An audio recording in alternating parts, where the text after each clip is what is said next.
My son and his wife locked my husband and me in the basement of our own home, shouting, "This is ours now." Sitting in the dampness, I heard my husband whisper, "Hush, they don't know what lies behind that wall." When they left, my husband moved a loose brick and showed me a secret he had kept for 39 years. Hello, dear listeners. Thank you for joining me today. Before I begin my story, I would be very happy if you subscribed to the channel and left a comment writing which state or country you are listening from. It always warms my heart to see how far our stories travel. Enjoy listening. This house knows how to breathe. I know the rhythm of its breath as well as my own. In the morning, when the first rays of the Georgia sun break through the old pecan trees in the garden, it takes a quiet, deep inhale, and dust motes dance in pillars of golden light. In the evening, it exhales, cooling down, and the old beams creak, as if sighing, settling in for the night. I have lived here for 40 years. I have grown into these walls, or perhaps they have grown into me. My father-in-law, Cornelius's father, a man with a steady gaze and a wide soul, built this house. He built it not as a vacation home, but as a legacy, a place where his grandchildren and great-grandchildren would laugh, a place of strength. This morning I was making soup as usual, simple chicken broth with dumplings, the way my grandmother taught me. Cornelius eats almost nothing lately, but the aroma of chicken broth is so familiar, so like home, that it sometimes sparks a flicker of interest in him. I was cutting carrots into tiny, almost jewel-like cubes and remembering how I taught Travante, our son, to do this. He was little, standing on a stool next to me, his chubby fingers clutching a safety knife. "Mama, I'm a chef," he would shout, and we would both laugh. That laughter still lives in the grain of the kitchen table. "That tasteless slop again, Miss Idella?" The voice of Kessia, Travante's wife, burst into my memories like a draft in a warm room. "We talked about this yesterday. The internet has a million recipes. Broccoli cream soup, gazpacho. Can't you master something new? It's for Travante. He needs proper nutrition." She stood leaning against the doorframe in her ecru silk robe, arms crossed over her chest.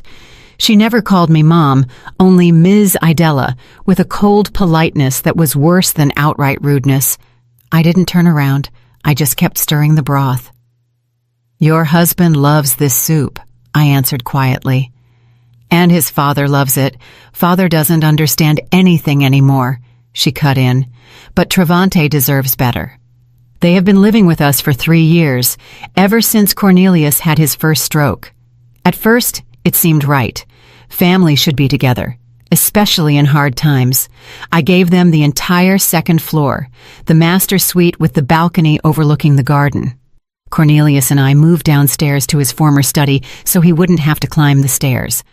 Gradually, their things, their habits, their smells, Kessia's sharp perfume, Travante's tart cologne, began to displace the air of this house. Last week, she moved grandfather's armchair without asking, the one with the worn armrests where my father-in-law used to read the Savannah Tribune. She shoved it into the darkest corner and hoisted some soulless white contraption of metal and leather into its place. "It doesn't fit the modern interior," she threw over her shoulder at me. I said nothing then. I just went downstairs at night when everyone was asleep and stroked the old cracked leather of the chair the way one pets a faithful old dog. I remember how Travante used to fall asleep in it in his grandfather's arms, how I sat in it myself while pregnant, reading history books, dreaming of returning to my work at the archives when my son grew up a bit. But he kept growing. And then came Cornelius with his career, demanding constant attention, and my dream quietly gathered dust like old tomes in the attic. Cornelius lay in the study, staring at the ceiling. His body had weakened, but his mind sometimes flared with its former clarity, like an ember in a dying fire.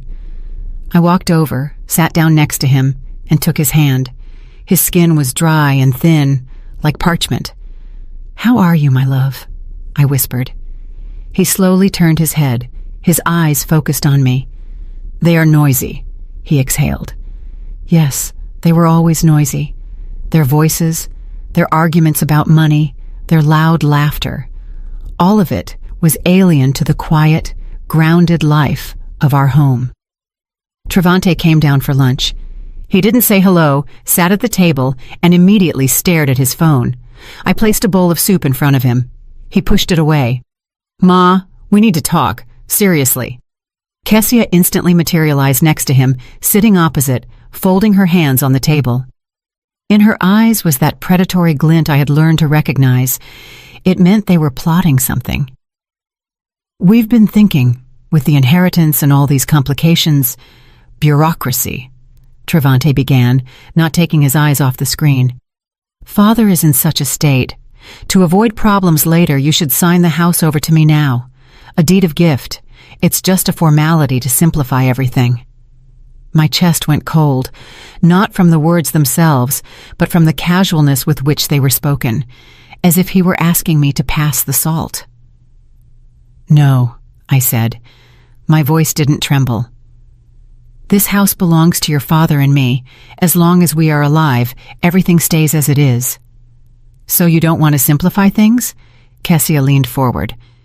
"You want your only son to run around government offices later, gathering certificates when, well, you understand." "I understand everything," I replied, looking her straight in the eyes, "and that is exactly why the answer is no." Trevante finally raised his head.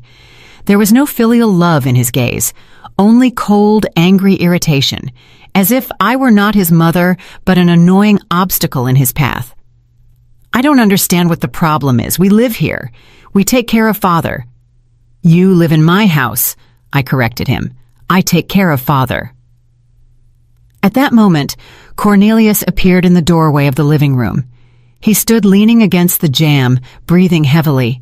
He must have heard everything. His gaze was surprisingly clear. He looked not at me, but at Trevante. "You..." His voice was weak, but every word rang in the ensuing silence. "You are a disgrace to our name. A disgrace." That word struck Trevante like the crack of a whip. I saw his face contort. It wasn't just anger. It was the rage of a man touched in his sorest spot, his vanity, his right to bear the Dubois name, of which he was so proud. His whole life was built on that name. "What?" he screamed, jumping up so fast the chair fell with a crash. "A disgrace? Are you out of your mind? I am the only one continuing this name. This house, it is mine by right. It should have always been mine." He stepped toward his father. I jumped up, standing between them. "Trevante, stop! No, enough! I am tired of this." His eyes were wild. "This is ours now." He grabbed me by the shoulder, not painfully, but with authority, and shoved me aside. Then he grabbed his father under the arm. Cornelius was as weak as a rag doll. Trevante dragged us through the hallway to the heavy oak door leading to the basement. "Trevante, what are you doing?" I screamed, resisting. "You'll have time to think about your behavior," he growled. He threw the door open, and the smell of dampness and cold earth hit our faces. He roughly shoved us inside onto the top step of the steep staircase. I barely held on to Cornelius to keep us from rolling down. The door slammed shut, plunging us into darkness. The heavy bolt clicked from the outside. We were left in complete silence. Only my ragged breathing and the weak, raspy breathing of my husband beside me. I sank onto the cold stone step, clutching Cornelius to me. The tears wouldn't come. Inside, everything had gone numb. Years of service, years of love. My whole life given to this boy, this house, this family. All of it ended here, in this dark, damp basement. I was broken, shattered into pieces, and in this deafening silence, in this absolute darkness of despair, I heard my husband's quiet, tense whisper. He pressed his lips right to my ear, his words barely audible. "Hush. They don't know what lies behind that wall." My husband's words pierced the gloom, and I froze, listening. Above our heads, Trevante's heavy, quick footsteps rang out, followed by Kessia's lighter, pattering tread. The front door slammed so hard, a dull echo rolled through the basement. A moment of silence, and then came the sound of an engine starting, quickly moving away and fading. They were gone. We were left alone in the cold, ringing silence of our own home, locked in its stone belly. "Help me," Cornelius rasped. His voice was weak, but there was a steely persistence in it I didn't recognize. I helped him up. His body was trembling from weakness and cold. Slowly, step by step, we descended the chipped stairs to the dirt floor. It smelled of the stale vegetables we used to store, damp clay and oblivion. The only source of light was a thin strip breaking through from under the door upstairs. In this dim twilight, I could barely make out the shapes of old shelves covered in cobwebs and empty jars piled in the corner.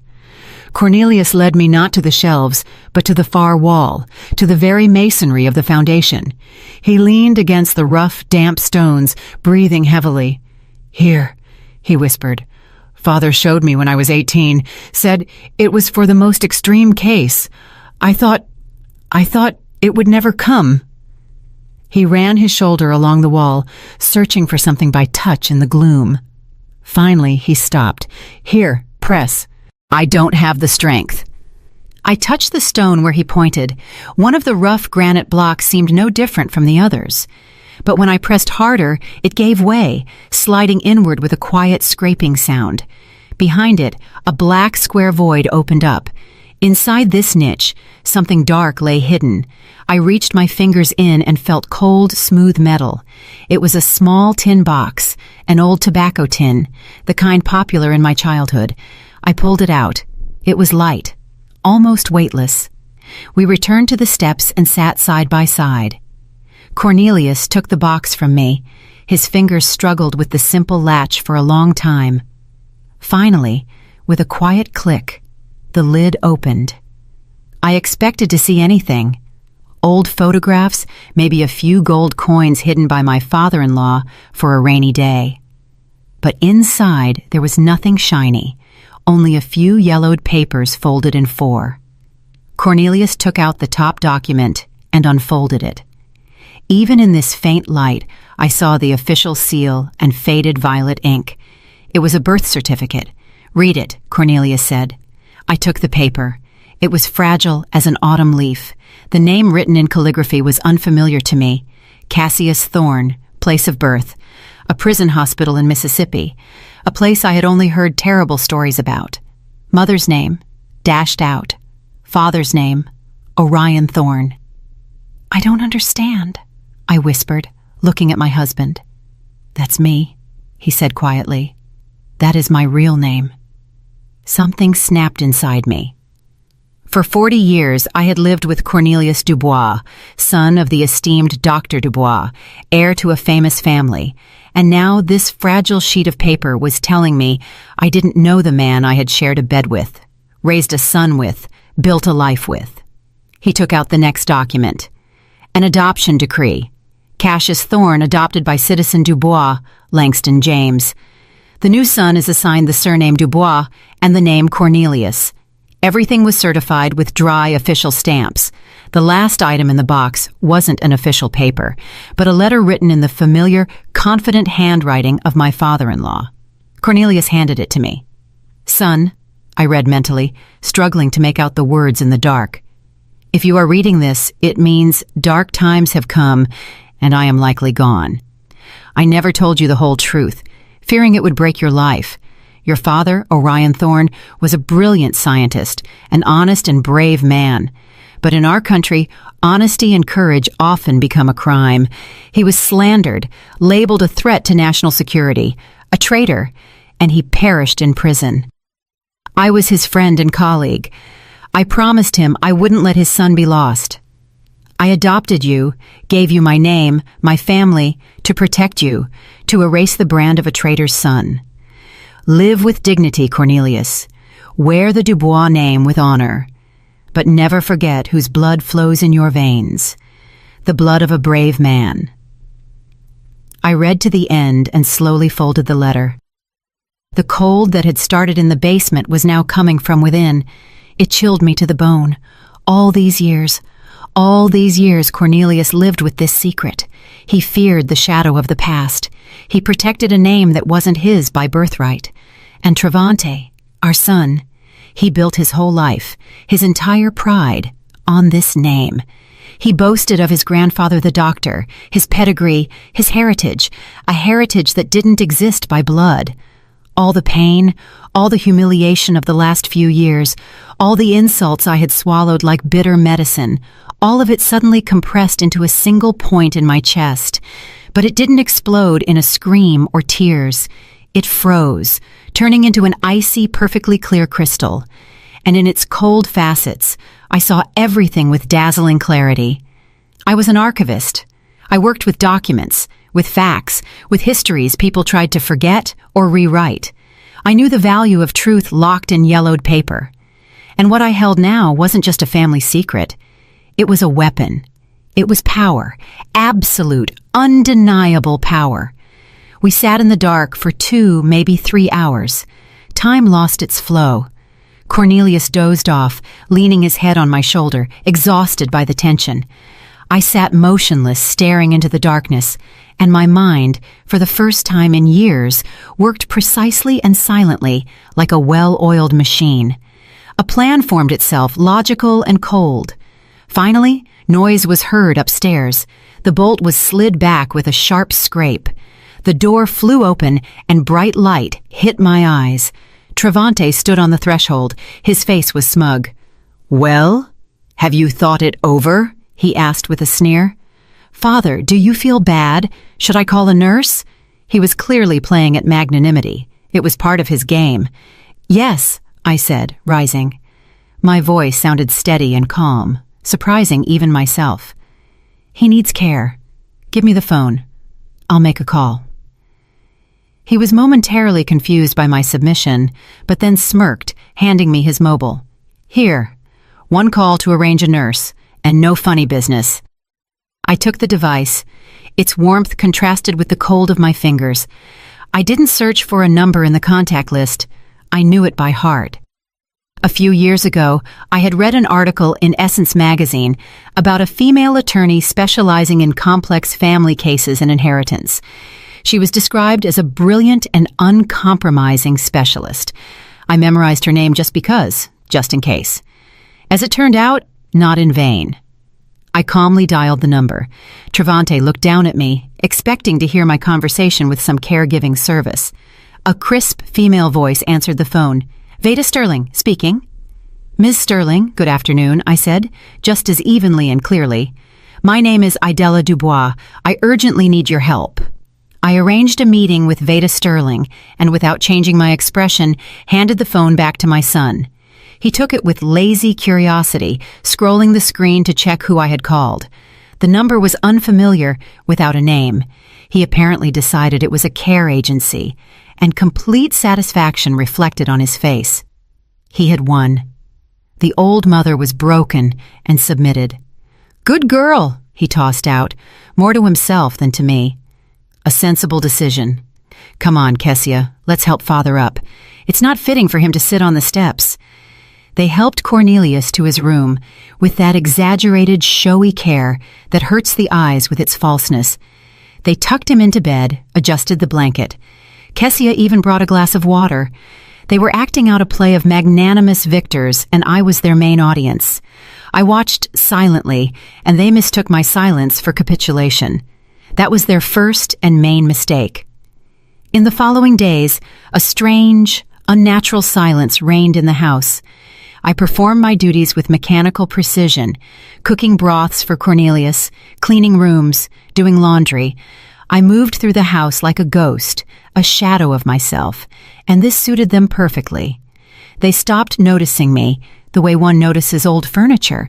I became part of the interior, convenient and mute, and this gave me what I didn't have before, the opportunity to listen and see. They stopped hiding. They decided they could talk about everything in front of me. After all, a broken spirit is incapable of resistance.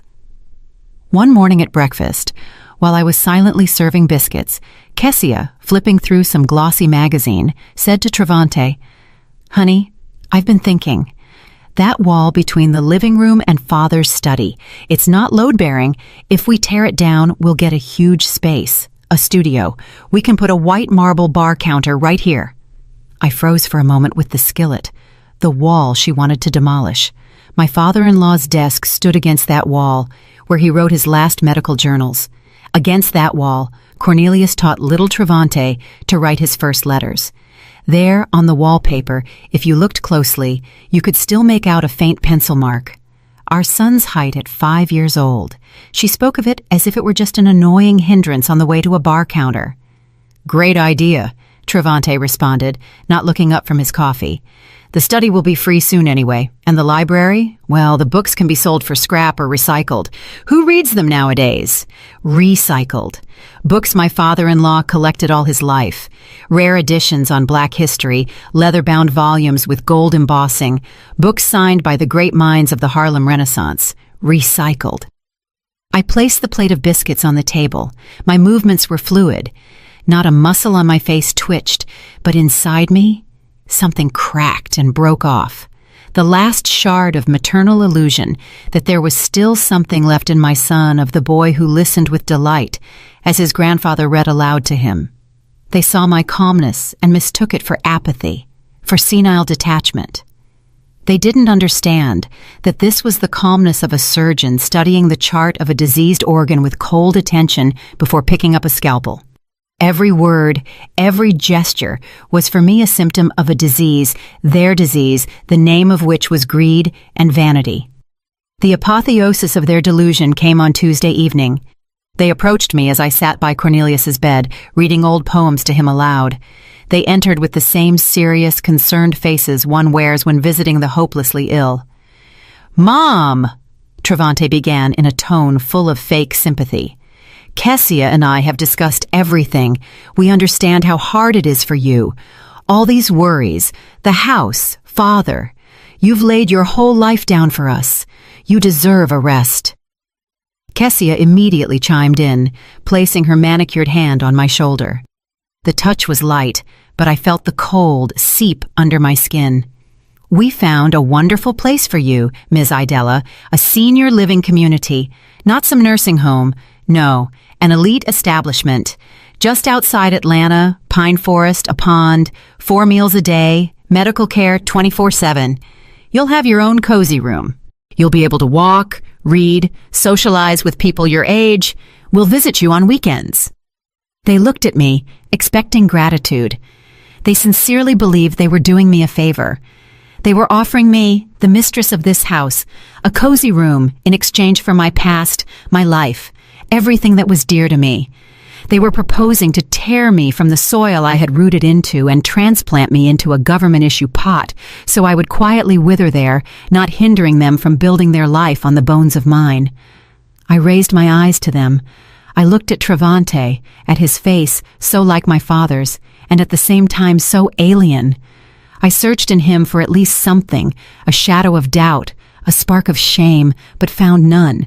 There was only confidence in his own righteousness and slight annoyance that he had to waste time on these sentiments. At that moment, the last drop of my maternal love died. It didn't evaporate in anger, didn't drown in tears. It simply ceased to be.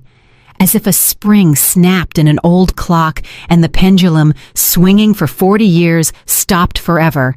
I looked at this man and saw before me not a son, but a stranger, a calculating, cruel stranger with my eyes. And this realization brought not pain, but a strange, cold liberation. I owed him nothing anymore, neither love, nor forgiveness, nor pity. "That is a very generous offer," I said quietly. My voice sounded hollow, but steady. "I need to think." Of course, think about it," Travante rejoiced, clearly pleased the scene had passed without tears or reproaches. "We just want what's best for you." They left, leaving behind a trail of expensive perfume and absolute confidence in their victory. I remained sitting in the silence, broken only by the breathing of sleeping Cornelius. I looked at our photos on the dresser. Here we were young, at our wedding. Here we were with little Travante on the beach at Tybee Island. A whole life captured in these frames. A life built on love, sacrifice, and, as it turned out now, on lies. But even that lie was nobler than the ugly truth my son and his wife revealed to me today. I no longer felt like a victim. The feeling of resentment evaporated, leaving behind a void and a cold, ringing determination. They themselves erased everything that bound me to them. They freed me from the shackles of maternal duty. They underestimated me. They saw before them a weak old woman. They didn't know that quiet archives store documents capable of changing the course of history, and that a quiet woman who worked with those archives all her life knows how to use them. Tomorrow I have a meeting with Veda Sterling, and I will come to it not with a request for help, but with a ready battle plan. The next day I told Travante I needed to go into town, to the pharmacy for a rare medicine for father that wasn't available at our local one.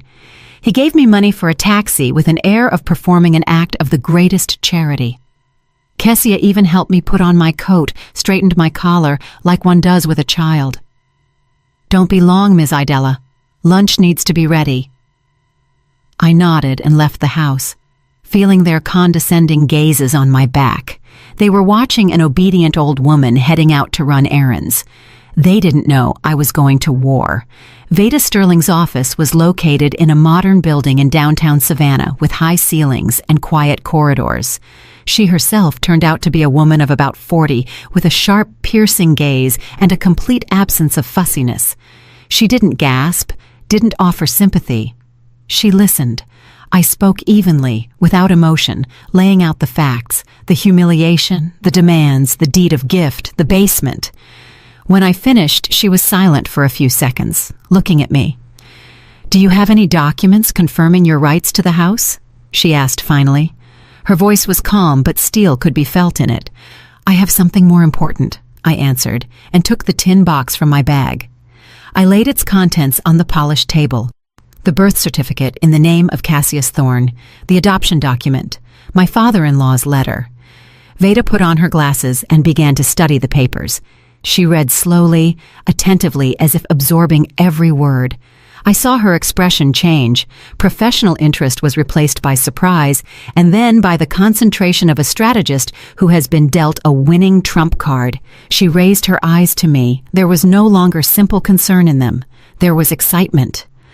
"Mrs. Dubois, this changes everything. Absolutely everything. The Dubois name isn't just a surname. In certain circles, it is capital. Your son built his career, his connections, his entire status on this name. If it turns out he has no blood right to it—" "I understand that," I interrupted her. "I want my house and my peace back." "You will get much more," she said, and notes rang in her voice that stirred me. "You will get justice, but I need time. I need to check some details. The name, Orion Thorne. It vaguely reminds me of something. Let me work with this." I went home, leaving the documents with her, and plunged back into the gray, silent routine. Travante and Kessia, seeing I no longer raised the topic of the nursing home, decided I had resigned myself and was simply awaiting my fate. They already behaved like full owners. Kessia ordered furniture catalogs. In the evenings, they sat in the living room, loudly discussing which shade of gray would best suit the walls in their future studio. I walked past without stopping, but every word they said was deposited in my memory, becoming another stone in the foundation of my resolve. A week passed, a week of sluggish, tense waiting. And then Veda Sterling called me on the old landline when Travante and Kessia weren't home. "Mrs. Dubois, can you talk?" Her voice was tense. Suppressed excitement sounded in it. "Yes, I am alone. I have news, and it is stunning. I pulled the archives, unofficial ones, of course. I had to use my father's old connections. He was a historian. What I found explains why Langston Dubois was so afraid of his adopted son's past." She paused, and I heard her catch her breath. Orion Thorne wasn't just a political dissident. That's too mild a word. He was one of the leading theoretical physicists of his time, a genius destined for great things. In the late 60s, he was part of a project of national importance, but he had his convictions. He refused to participate in development that, in his opinion, could lead to catastrophe. They tried to convince him, then force him. He didn't yield, and then they broke him. They fabricated a case. He wasn't just accused of dissent. He was accused of treason, of passing secret data to foreign intelligence. I listened, and the cold that had settled in me in the basement seemed to turn into ice, binding my insides. There was a closed trial, Veda continued. His name was erased from everywhere, from scientific publications, from lists of institute employees. It's as if he never existed. But in narrow academic and government circles, his name is still remembered. Not as the name of a scientist, but as the name of a traitor, a brand, a stain that in those circles doesn't wash away even after a generation. I was silent, lacking air. I sank onto a chair. Do you understand what this means, Mrs. Dubois? Veda's voice became quieter but more distinct. Your son Travante builds his business on connections. He prides himself on his lineage, his partners, his clients. These are people for whom reputation, purity of name, continuity of generations is everything. They do business with the grandson of the renowned Dr. Dubois. And now imagine what will happen to his business, to his position in society, when it turns out that he is actually the grandson of Orion Thorne, a man whose name for them is synonymous with treason. There it was. That was the weapon I had thought of. But it turned out to be not just a pistol. It was a bomb capable of not just winning back my house, but destroying the entire world my son had so carefully built for himself. This won't just strip him of his inheritance, Veda finished. This will destroy him socially, professionally, financially. He will become an outcast, a pariah. For him and his wife, that is worse than death. I hung up the phone. I sat in the kitchen in silence. The sun shone through the window. A geranium bloomed in a pot on the windowsill. Everything was as always, but the world had changed. The stakes in this game had risen to the heavens. It was no longer about an old house and a humiliated mother. It was about the total destruction of my son's life. And I felt no horror, no pity, no maternal instinct that should have screamed inside me, protecting my child, whatever he might be. No, I felt only cold, eerie satisfaction, a sense of perfect, calculated justice. You wanted to take my house. You wanted to throw me into a home. You wanted to erase my life like an unnecessary entry in a book. Fine. Let's see what it's like when your life is erased, when your whole existence, built on pride and lies, turns to dust from a single breath of truth. I stood up and walked to the window. I looked at the garden I had planted with my own hands, at the old pecan tree under which little Travante played. I was saying goodbye to him, not to the man who now lived on the second floor, but to that boy I once loved more than life itself. Saying goodbye forever because I knew I would pull the trigger without hesitation. I stepped away from the window when I heard the sound of a car pulling up. They were back. My heart didn't flutter. It beat evenly, coldly, measuring out the seconds until the beginning of the end. I went out into the hallway to meet them, not as a servant, but as the mistress of the house. For the first time in months, I squared my shoulders. They entered laughing, laden with bags from expensive stores. Kessia held a roll of wallpaper samples. They were in a great mood. Ms. Idella, you're here, Kessia tossed out, not looking at me. Travante, look, this pearl shade will look perfect in the foyer. They didn't even notice how I had changed. They were too absorbed in themselves, in their future, which they had already planned within the walls of my house. 2 days later, on Saturday morning, the doorbell rang. Travante went to open it, grumbling discontentedly about visits without warning. I waited in the living room. I knew who it was. Veda Sterling stood on the threshold. She was dressed in a sharp, dark suit. In her hands was a thin leather briefcase. Behind her stood an official-looking man, a courier from a legal firm. Dubois Travante Cornelius?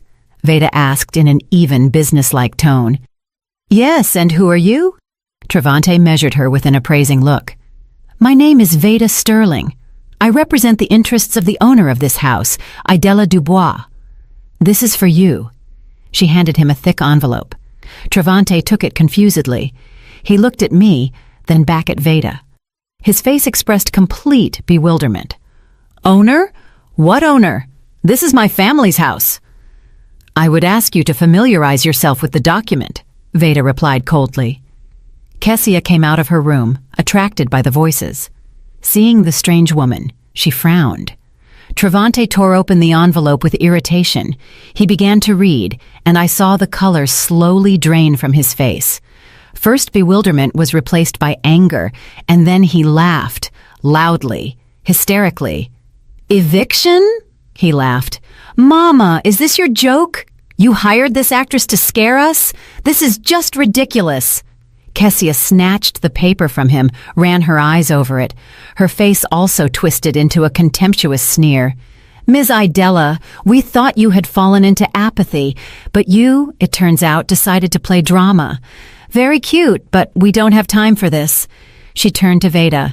"Miss, I'm afraid my mother-in-law has misled you.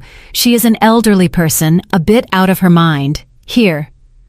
With a triumphant air, she walked to the credenza, took a folder from a drawer, and pulled a document out of it. "Here is the real document, the deed of gift.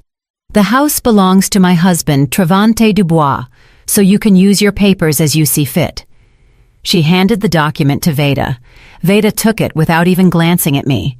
She held the paper up to the light, studied it carefully. I saw her calm, focused face. "Interesting document," she said finally, returning it to Kessia. "Especially interesting is Mrs. Dubois' signature, so fresh, and the notary's seal. I know this notary, Mr. Henderson. It is a great pity that he passed away 2 years ago. It must have been a very complex document if he had to notarize it from the other side."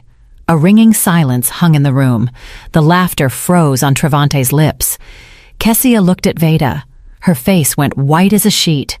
"What? What are you talking about?" she stammered. "I am talking about the fact that this paper is a clumsy, very clumsy forgery," Veda continued calmly, looking straight into Kessia's eyes. "Forensics will prove this in one day, and then we will be talking not about eviction, but about grand larceny and fraud. That is a felony, several years in prison." Travante stepped forward. His face was crimson with rage. "Who are you to threaten us in our own house?"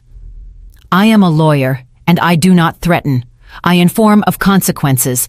The house, as I already said, belongs to my client. This is confirmed by the will of her late father-in-law, Langston Dubois, the original of which I have. It clearly states that the sole heir to all his property is his daughter-in-law, Idella Dubois, in gratitude for her care of the family. Your father, Cornelius, was aware of this and never contested his father's will."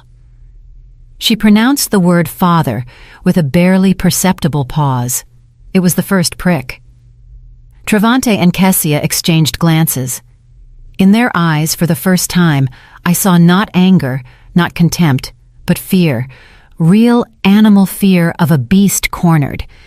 They realized this wasn't senile dementia. This wasn't the impulsive act of an offended woman.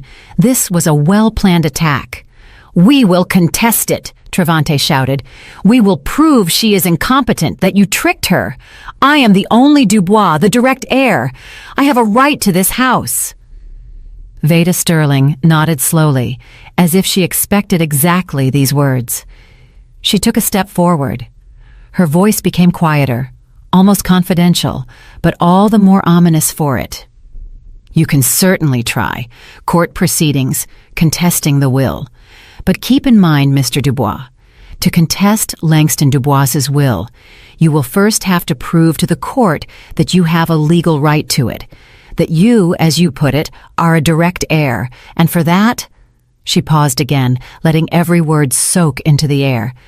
"It will require a full and public clarification of the Dubois family genealogy, with all necessary genealogical examinations and the unearthing of archival documents to establish, so to speak, the purity of the family line." She fell silent, and in that silence I heard my own heart beating loudly. She didn't say anything directly. She didn't mention the name Thorne. She didn't speak of treason. She just threw that phrase onto the table, full and public clarification of genealogy, and that phrase exploded in the room like a silent bomb. Kessia swayed and grabbed the back of a chair. Her face expressed horror and complete lack of understanding. But Travante understood everything. He didn't know the details. He didn't know the whole truth. But he heard in Veda's words a threat aimed at the very heart of his world, at the foundation of his identity. He paled so much his lips turned blue. They looked at me, at the quiet, gray-haired woman who had stood silently by the fireplace all this time. And in their eyes, I finally saw what I had been waiting for. Not just fear, but realization. Realization that the old woman they had written off, whom they had locked in the basement, whom they were going to ship off to finish her days in a home, held the threads of their fates in her hands, and she was ready to cut them. Veda Sterling nodded to me, turned, and walked out. The courier followed her. The door closed with a quiet click that sounded like a gunshot in the deafening silence. We were left, the three of us, me, my son, and his wife. The air in the room thickened, became heavy. It was hard to inhale. Travante was the first to recover. His initial shock was replaced by rage, dark, animalistic, sweeping away everything in its path. "What was that?" he screamed, turning to me. His face contorted, became alien, vicious. "What have you done? You decided to destroy your own family? You conspired with that shark to throw us onto the street?" He advanced on me, and for a moment I saw in his eyes the same madness as on that day he pushed us into the basement. But there was no fear in me.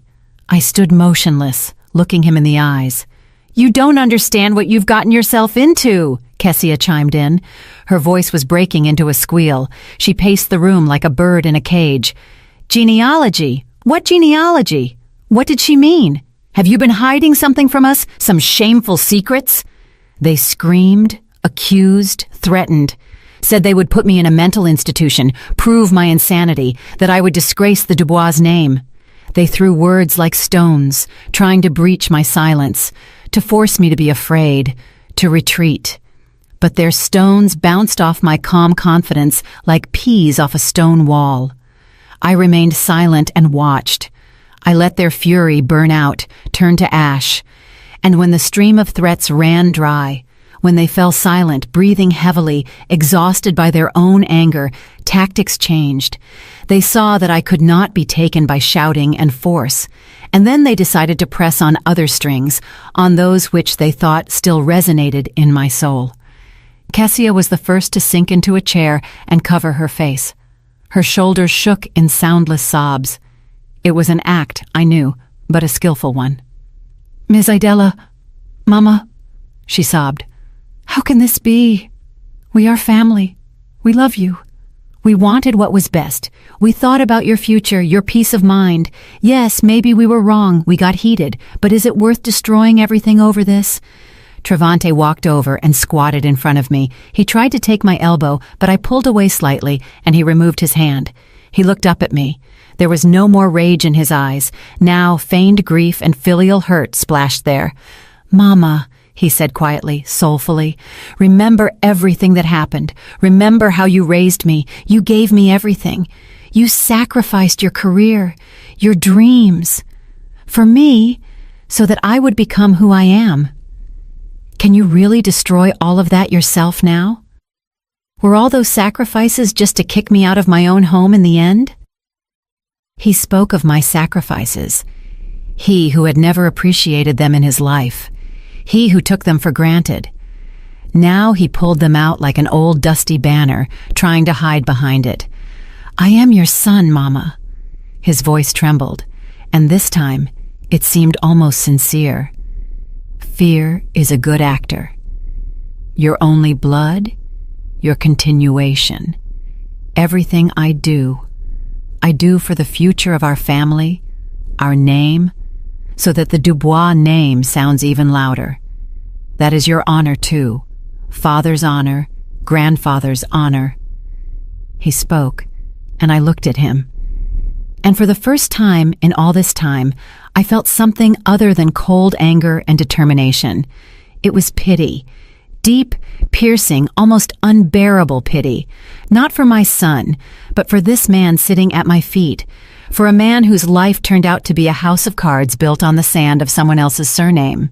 He clung so desperately to this name, to this myth, because he had nothing else.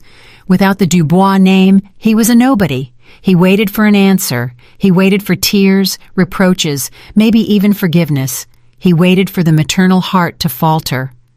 But it was silent. It had turned to stone that day in the basement. I sighed slowly, and when I spoke, my voice sounded in the silence of the room so calm and distinct that they both flinched. The house is the least of your problems, Travante. He looked at me uncomprehendingly.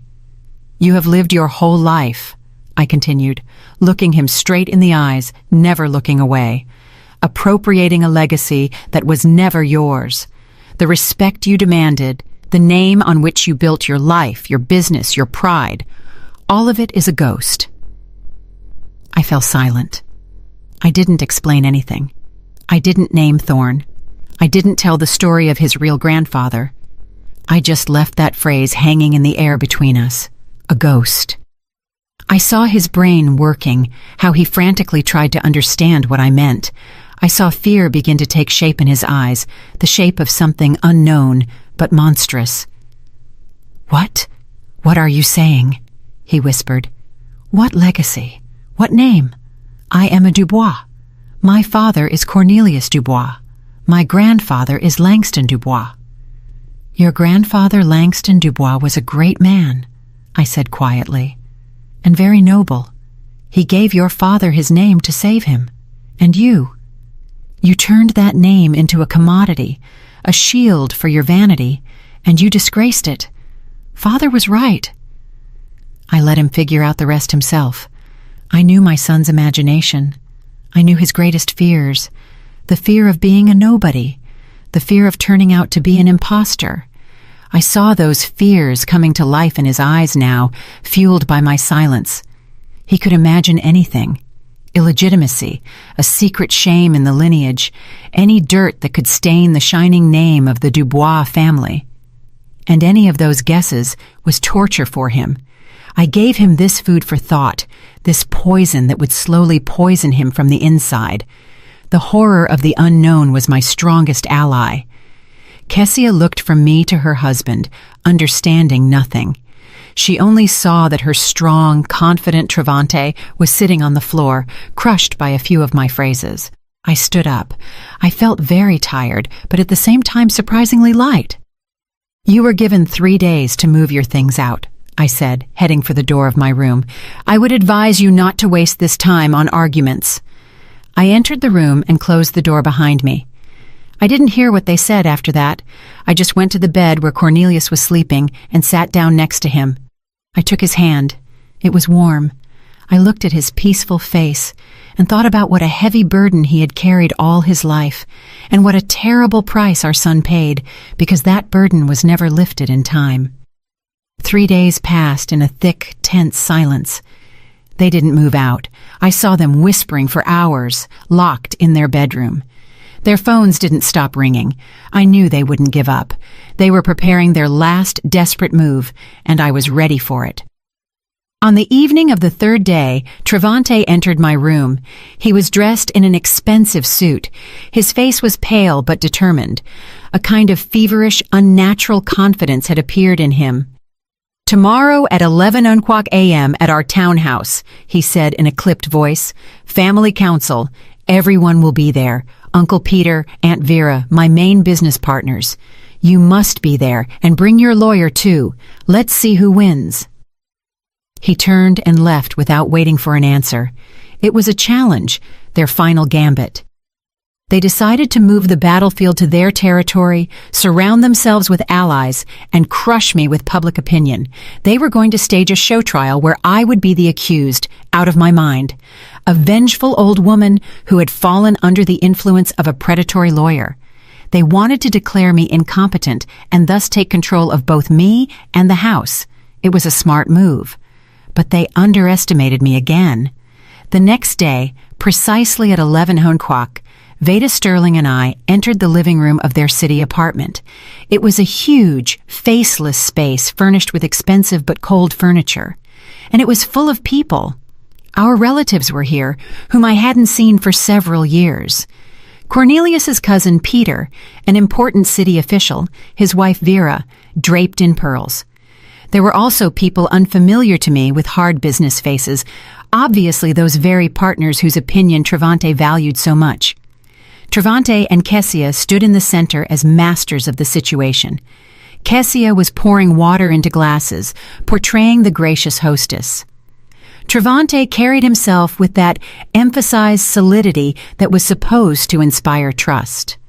When we entered, all conversation ceased, all eyes turned to me.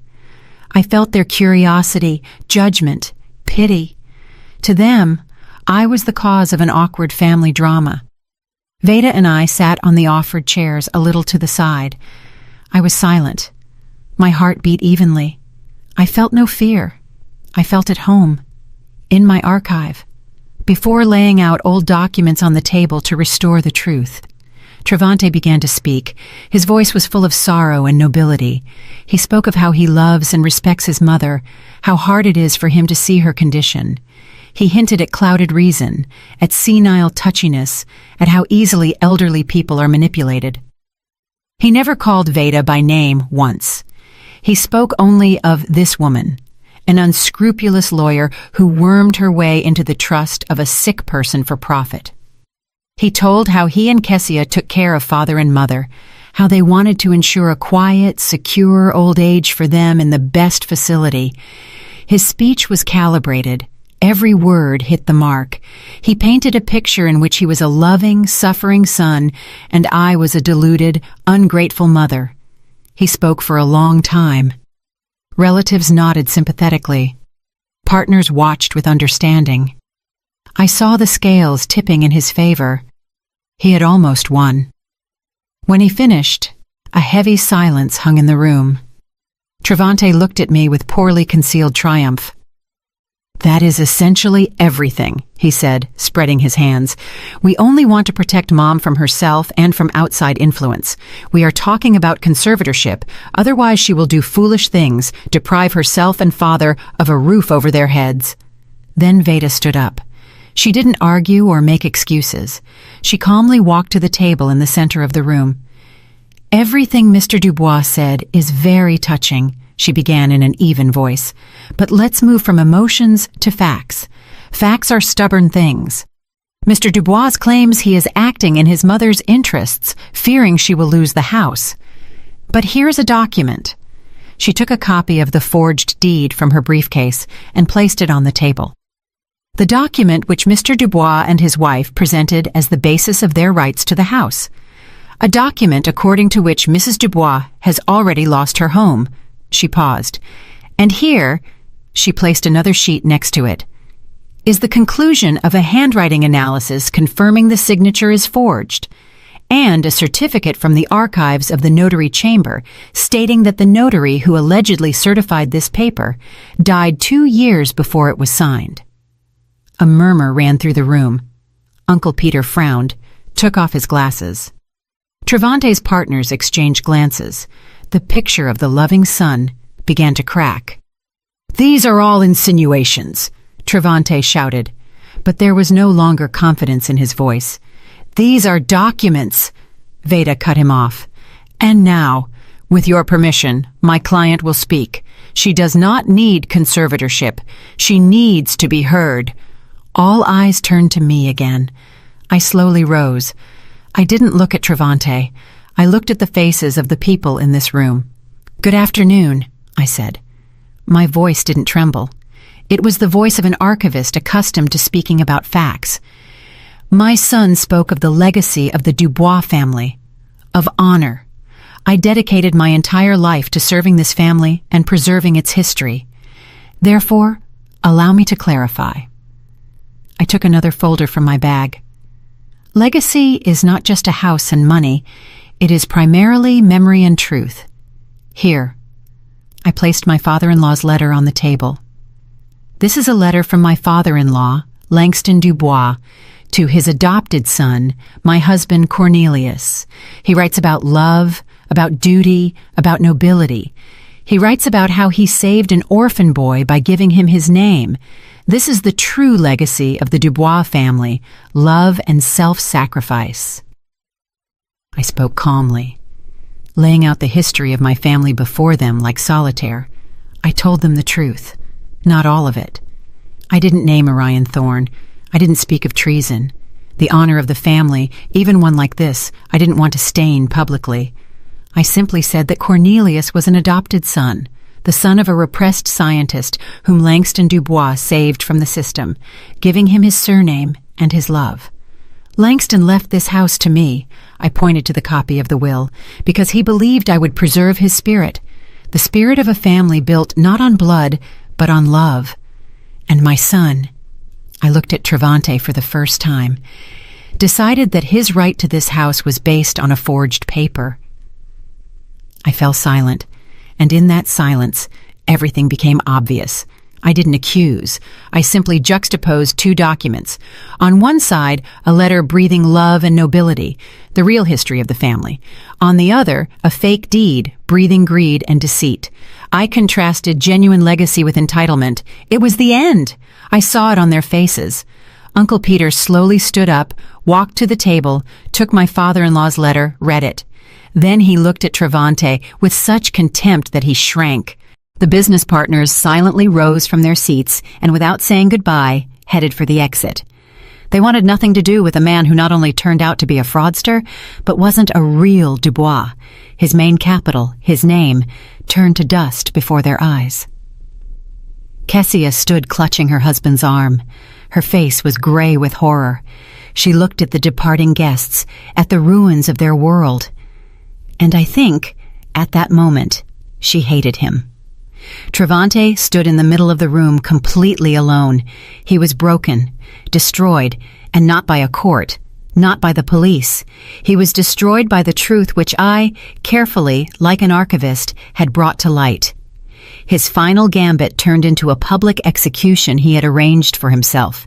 He was exposed as a cruel, greedy impostor before everyone whose opinion was dearer to him than life. He was completely and finally broken. I turned, and looking at no one else, walked out of the room. Veda followed me. We silently went down to the street where the cool spring air waited for us. It had never seemed so fresh and clean to me. We didn't say a word to each other. Everything had already been said. 6 months have passed. Autumn has come into its own, painting the garden in gold and crimson. The house has become very quiet. This silence no longer depresses me.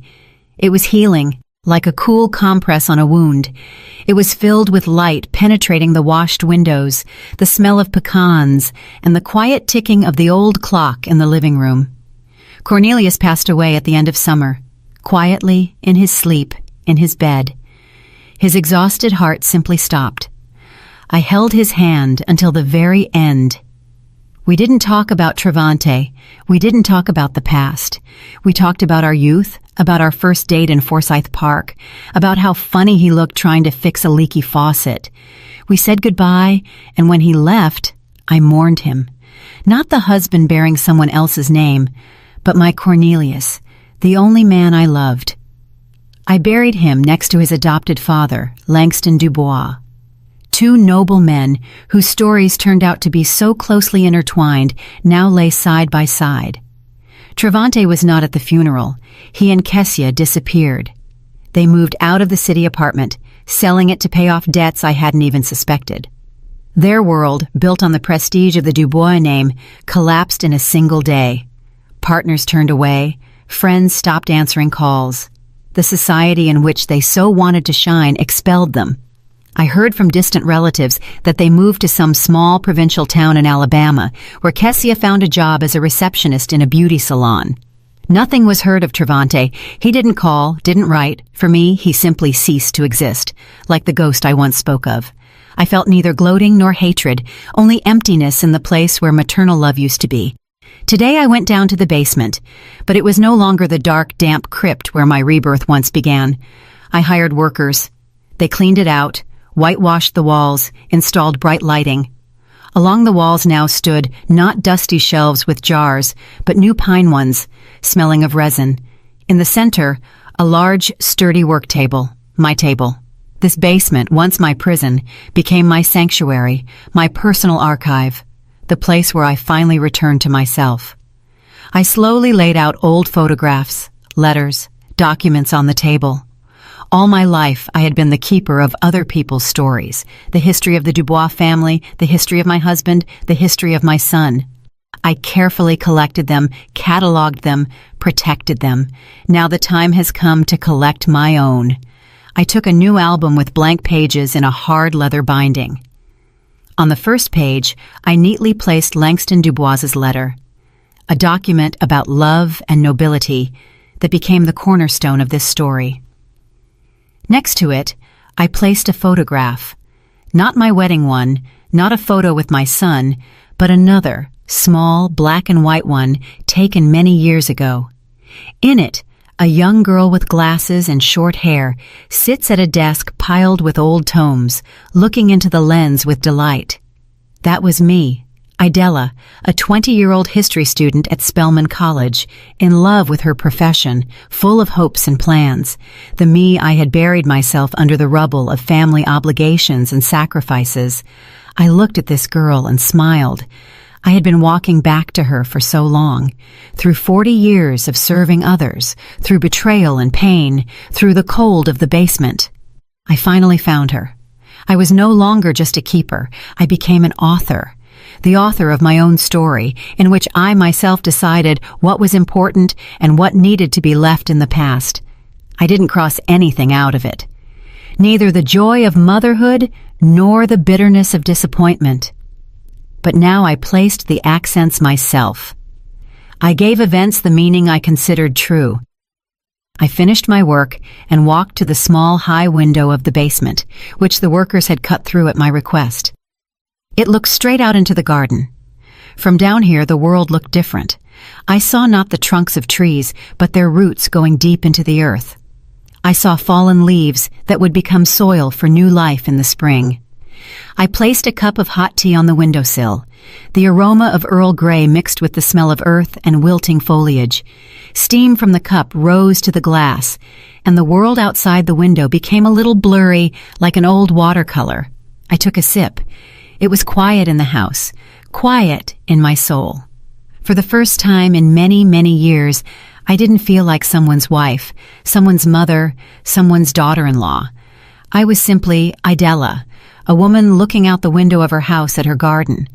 A woman no longer defined by her past sacrifices, but defined by that calm, conscious future she built for herself. I was free, absolutely, completely, until my very last breath. Free. That is where my story comes to an end. Thank you for spending this time with me.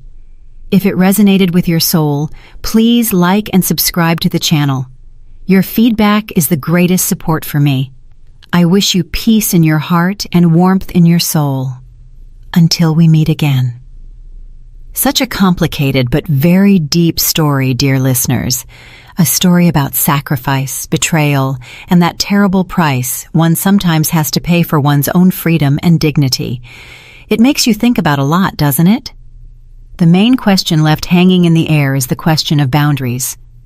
Where is that line beyond which a mother's all-forgiveness ends and the fight for one's own life begins? Did Idella act correctly by destroying her own son's world, even in response to his monstrous cruelty? Was it an act of just retribution or cold, calculated revenge? Each of you, I am sure, has formed your own opinion. Perhaps someone will condemn Idella for her ruthlessness, and someone, on the contrary, will admire her strength and determination. Perhaps you still have questions about the fate of the characters, or some detail of the story sparked particular curiosity. Share your thoughts in the comments below this video. I am always incredibly interested to read your reasoning and see how differently the same story resonates in people's hearts. Your opinion is very important to us. If this story touched you, please don't forget to like and subscribe to our channel. Every like, every new subscriber is a huge support for us and an incentive to continue looking for and voicing new, no less exciting stories for you. It is important for us to know that our work finds a response. Did you like the story, and which city are you listening from? Let's meet in the comments. If you liked the story, you can support me by sending a super thanks so I can keep bringing more stories like this. Thank you so much for your sweet support. I'm looking forward to your comments on the story. On the screen, you can see 2 new life stories that I highly recommend. There's so much more on my channel. Don't forget to subscribe. See you in the next life story with love and respect.